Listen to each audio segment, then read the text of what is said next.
un poco, mi querida Natalia, por lo menos cuando yo he intentado entrar al tema asociado a los derechos de las personas con discapacidad, lo he hecho desde un modelo que para mí es como el más cómodo o que siento que es el más garantista en términos de derechos. Yo entiendo y comprendo la discapacidad como una oportunidad,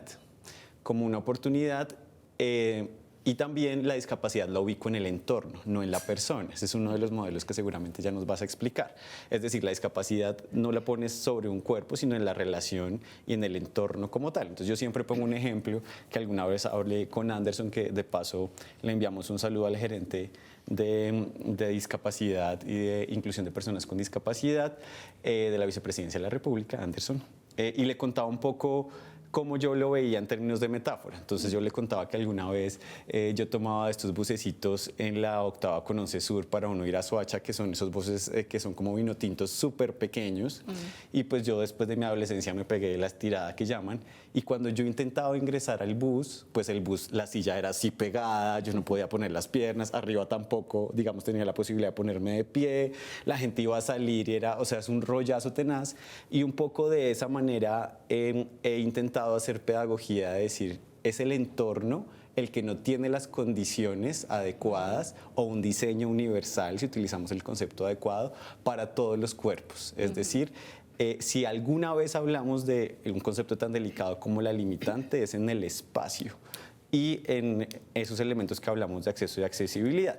Eso es como uno de los abordajes. Y Anderson me decía como, está bien la metáfora, pero tampoco hay que desconocer todos los estereotipos y las violencias que recaen sobre los cuerpos de las personas con discapacidad. Minata, ¿cómo para las personas que hasta ahora nos están viendo por primera vez, que por primera vez van a entrar en el tema asociado a los derechos de las personas con discapacidad, pueden entender esa palabra, discapacidad? Bien. Bueno, pues primero creo que es muy importante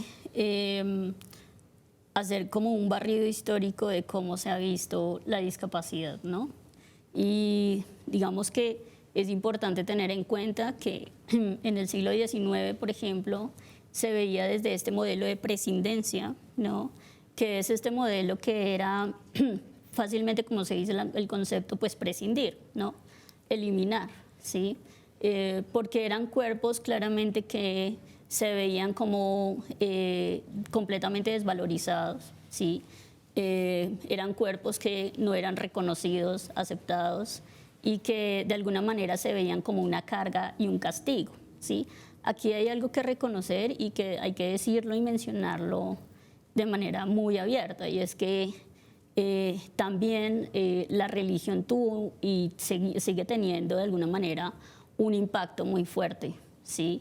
En el tema de cómo se ve la discapacidad, ¿no? Porque en ese momento pues se miraba desde esta percepción muy de castigo, ¿no? Entonces, tienes discapacidad, es producto del castigo por algo que pasó, ¿sí? Por alguna situación familiar, ¿no?